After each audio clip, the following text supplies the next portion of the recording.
Uy, what's up, GoFam? Ayun, nakita nyo GoFam to, oh. Meron tayong stem borer. Ayan. Or tinatawag nila tong whitehead. Hindi ko alam kung bakit naging whitehead, no? Puting buhok, GoFam. So, ito, check natin, ha. Para, ano, ito, hilain ko to, ha, GoFam, ha. So, ito, buong buo yung flag leaf nya, oh. Pero hilain natin, tingnan natin kung madali.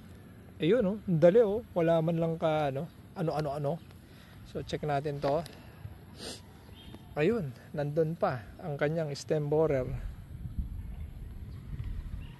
Saan na? Nalaglag na.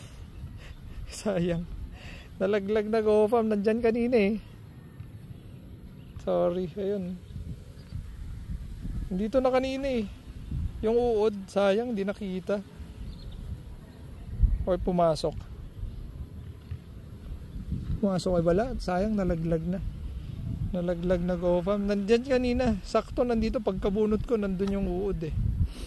So, stem borer to, GoFam. Ayun. Meron pa. Pumasok nga. Kita nyo? Gumagalaw po, oh.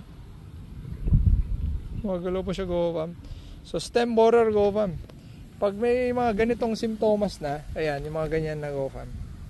Huwag na kayo magpapaniwala na, ano, yung i-sprayan mo pa na insecticide o foliarin mo pa, ganyan. Wala na, GoFam. Late na. Pag may nakita kayong mga ganyan, wala na, late na yun, GoFam. So, dapat prior sa ganito, bago pa magkaroon ng heading or ano, dapat nakapag-spray kayo pag may nakita kayo. Usually yun, GoFam, napapansin ko mga nasa 15 days.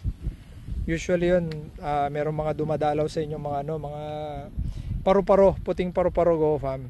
Hindi naman puti, parang brown, light brown siya. Stem borer yun. So yun, para ma-manage yun, kailangan natin mag-spray ng insecticide, GoFam. So ayan. Kita nyo, may tumpok siya, oh. Dito siya. Although sa ibang wala naman. Talagang nagkumpul lang sila, nag-trip lang nila, dyan lang sila. Yun.